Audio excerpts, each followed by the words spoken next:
대형마트 라면 코너에는 2,000원 안팎하는 라면을 어렵지 않게 찾을 수 있습니다. 봉지라면은 대체로 1,000원대지만 프리미엄 제품, 일부 컵라면 중에는 2,000원을 훌쩍 넘는 제품도 많습니다. 국 대신에 이게 또 라면 끓여서 먹으니까 실은 부담스럽지만 어쩔 수 없지 뭐. 지난달 소비자 물가를 보면 라면 값은 1년 전보다 6.2% 올라 전체 물가 상승률의 3배 이상이었습니다. 지난 3월 농심이 대표 상품 신라면의 출고가를 5% 올린 걸 시작으로 오뚜기, 팔도 등이 잇따라 라면 가격을 인상한 영향입니다. 커피, 초콜릿, 아이스크림, 과자 등 가공식품 전반으로 가격 인상이 번지며 지난달 전체 가공식품 물가 상승률은 4.1%에 달했습니다. 예전보다는 그래도 한 5, 6만 원씩은 식자재 비용을 더 부담하고 있지 않나.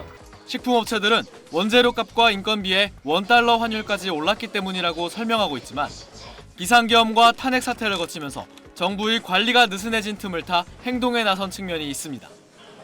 지난달 가공식품 74개 품목 가운데 70%가 넘는 53개 품목이 비상계엄 선포 직전인 6개월 전보다 가격이 뛰었습니다. 지난 6개월 동안 정부가 부재했기 때문에 이렇게 기업들이 마음 놓고 가격을 많이 올렸다 이렇게 볼 수 있고요. 최근 밀과 설탕 등 세계 식량 가격과 $1 환율이 안정되는 조짐인데다 대통령이 강한 물가 안정 의지를 보이면서 식품업체들의 줄인상에도 제동이 걸릴 전망입니다. SBS 이태곤입니다. 요즘 10,000원으로 밥 한 번 사 먹기 힘들다는 말 이제 듣기에도 지겨우시죠. 저도 이런 이야기는 그만 전해드리고 싶은데 이 전체 물가보다 외식 물가가 더 가파르게 오르는 이른바 런치플레이션 현상이 더 심해지고 있다고요. 네, 통계청에 따르면 지난 5년간 전체 소비자 물가는 16% 올랐지만 이 외식 물가는 이보다 1.5배 가까이 높은 25%나 오른 것으로 나타났습니다. 39개 외식 품목 가운데 김밥과 햄버거가 가장 많이 올랐고요.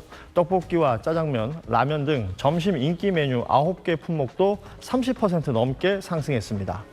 회사 구내식당 식비도 24%가 올라 직장인들 부담도 커졌습니다. 외식 물가가 이렇게 오른 이유는 식자재비와 인건비 상승이 주 원인으로 지목되는데요. 특히 축산물과 수산물은 20% 이상, 밀가루, 치즈, 설탕 같은 가공식품도 줄줄이 가격이 오르면서 소비자 가격에 고스란히 반영된 것으로 보입니다. 이스라엘이 주요 산유국인 이란의 주요 에너지 생산 시설을 공격하며 국제 유가 상승 가능성이 커지고 있습니다. 국내 유가도 들썩일 조짐을 보이고 있는데 전국 주유소에는 유가가 오르기 전에 기름을 가득 채워놓거나 미리 사두려는 소비자들의 발길이 이어지고 있습니다. 한 달 넘게 하락세를 보였던 국내 주유소 기름값은 오름세로 돌아섰습니다.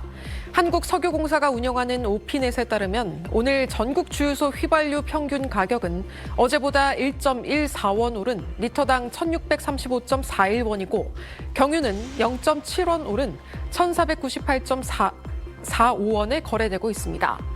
서울만 보면 휘발유 평균 가격은 리터당 1,712.75원으로 일주일 전보다 리터당 15.4원 더 올랐습니다. 문제는 이 가격엔 이스라엘과 이란의 무력 충돌로 인한 유가 상승분이 아직 반영되지 않았다는 겁니다. 국제 유가는 보통 2, 3주 정도 차이를 두고 국내 시장에 반영되기 때문인데요. 17일 기준 서부 텍사스산 원유 선물 가격은 이스라엘, 이란 충돌이 발발하기 전날과 비교해 10% 넘게 더 올랐습니다. 6월 말에는 이 상승분도 순차적으로 반영될 걸로 보입니다. 가장 큰 변수는 호르무즈 해협 봉쇄 여부입니다. 호르무즈 해협은 전 세계 해상 원유 수송량의 약 20%가 지나는 곳으로 우리나라 원유 수입의 70%가 이곳을 거칩니다. 이란 고위 관계자들이 잇따라 해협 봉쇄를 검토하고 있다는 발언을 하면서 정유업계는 촉각을 곤두세우고 있습니다. 다만 이란은 과거에도 여러 차례 호르무즈 해협 봉쇄를 경고했지만 아직 실행에 옮긴 적은 없는데요. 전문가들은 이란이 이번과 같은 극한 상황에 몰려본 경험도 없기 때문에 봉쇄에 대해서도 대비할 필요가 있다고 조언했습니다. 한 기자, 올해 상반기에 소비자 물가가 상당히 안정적인 걸로 나타났는데 그럼에도 불구하고 이 소비자들이 느끼는 체감 물가가 높은 이유, 이걸 한국은행이 분석했다고요? 네, 이미 이 코로나 이후에 국민 의식주와 관련된 생활 물가가 너무 높아져서 그런데요. 2021년 이후부터 2025년 5월까지 생활 물가 누적 상승률이 19.1%로 나왔는데 소비자 물가 상승률보다 3.2%포인트 더 높은 것으로 나타났습니다. 팬데믹 기간을 생각해보면 공급망 차질을 겪어서 운임비가 올라가기도 했었고요. 또 이 러시아 우크라이나 전쟁과 기상 악화로 식료품과 에너지 물가가 크게 올랐었죠.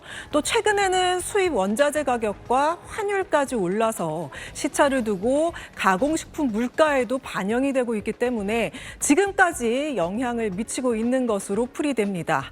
전 세계가 이 비슷한 걸 겪어서 다 힘들겠지만 유독 이 한국의 생활 물가는 다른 나라에 비해 좀 더 높은 수준입니다.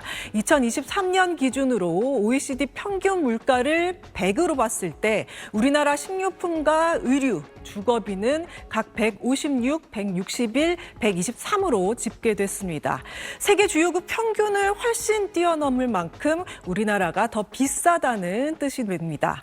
영국의 한 경제 분석기관 통계에서도 우리나라 과일, 채소, 육류 가격은 OECD의 1.5배 이상이나 됐습니다. 네, 많은 국민분들은 물가가 너무 높아졌기 때문에 이 소비가 위축되고 있다 이렇게 보고 있다고요? 네, 한국은행의 설문조사에서 올해 1월부터 4월까지 소비 지출을 늘리지 않았다라고 답한 응답자의 62%는 물가 상승에 따른 구매력 축소 때문이 이 주요 원인으로 꼽았습니다. 그리고 팬데믹 때는 실제로 물가 상승 때문에 구매력이 떨어졌다는 자료도 존재했는데요. 2021년 이후 가계의 명목 구매력, 그러니까 이 근로소득이 높은 물가 상승률을 상쇄할 정도로 충분히 늘지 못하면서 2021년부터 2025년 1분기 중 평균 실질 구매력 증가율이 2.2%에 그쳤습니다. 팬데믹 이전인 3.4%보다 낮은 수치입니다. 특히나 이 체감 물가는 중장기적으로 물가 안정을 저해할 수 있는데요. 생활 물가가 높으면 다른 물가가 떨어져도 물가가 계속 높을 거라고 기대하는 가계 기대 인플레이션에 자극을 줄 수 있다는 겁니다. 대책도 제시됐는데요. 이 생활 물가 상승을 억제하려면 기업 간 경쟁을 촉진하고 농산물 수입선을 다변화해야 한다고 했습니다.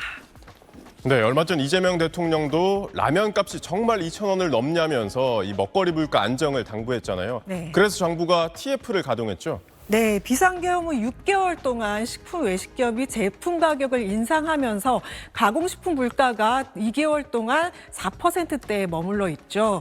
농식품부가 TF를 가동하면서 세부 방안을 마련하기로 했습니다. 먼저 식품업계와 가격 인상 품목과 인상률을 최소화하고 할인 행사를 하는 방안을 마련하기로 했고요. 지난 10일부터 공공배달앱 소비 쿠폰 650만 장을 제공하기 시작했습니다. 12개 공공배달앱을 통해 2만 원 이상 3번 결제하면 다음 주문 때 쓸 수 있는 10,000원 할인 쿠폰이 제공됩니다. 또 외식 자영업자들이 외국인 근로자를 고용하는 조건을 완화해 부담을 줄이겠다고 했고 가공식품과 관련해서 업체들의 그 국산 농산물 구매를 지원하는 예산 200억 원을 추경안에 반영하기로 했습니다.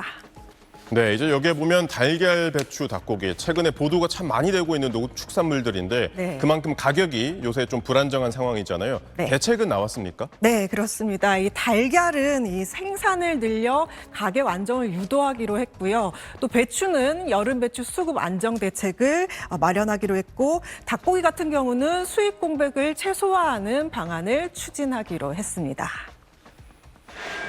농식품부는 여름 배추에 대해서는 이 봄 배추의 비축 물량을 전년 대비 1.5배 이상으로 확대해 이 정부의 가용 물량을 2만 3천 톤 확보하고 추석 전까지 도매 시장에 공급할 계획입니다.